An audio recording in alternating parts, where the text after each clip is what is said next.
জন্য। কারণ তারা কখনো স্বীকার করতে পারে না যে এই দেশের নাগরিকরাই হচ্ছে দেশের সর্বোচ্চ ক্ষমতার অধিকারী।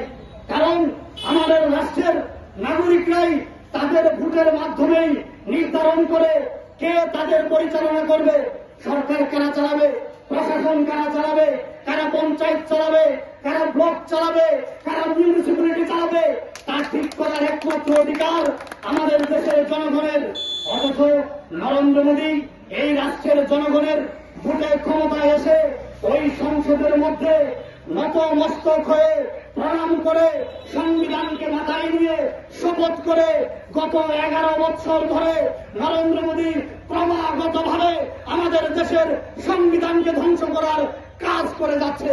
তারই প্রতিবাদে আমাদের রাষ্ট্রের জননায়ক রাহুল গান্ধীজি, আপনারা লক্ষ্য করেছেন, কন্যাকুমারী থেকে কাশ্মীর পর্যন্ত আর মণিপুর থেকে মুম্বাই পর্যন্ত উনি ভারত জুড়ো যাত্রা এবং ভারত জুড়ো ন্যায় যাত্রা করেছেন।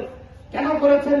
কি এমন দরকার পড়েছে যে রাহুল গান্ধী, যার দাদি প্রধানমন্ত্রী ছিল, বাবা প্রধানমন্ত্রী ছিল, যার নানা প্রধানমন্ত্রী ছিল, 3 জেনারেশন যার পরিবারের প্রধানমন্ত্রী ছিল, সেই পরিবারের ছেলে 5,000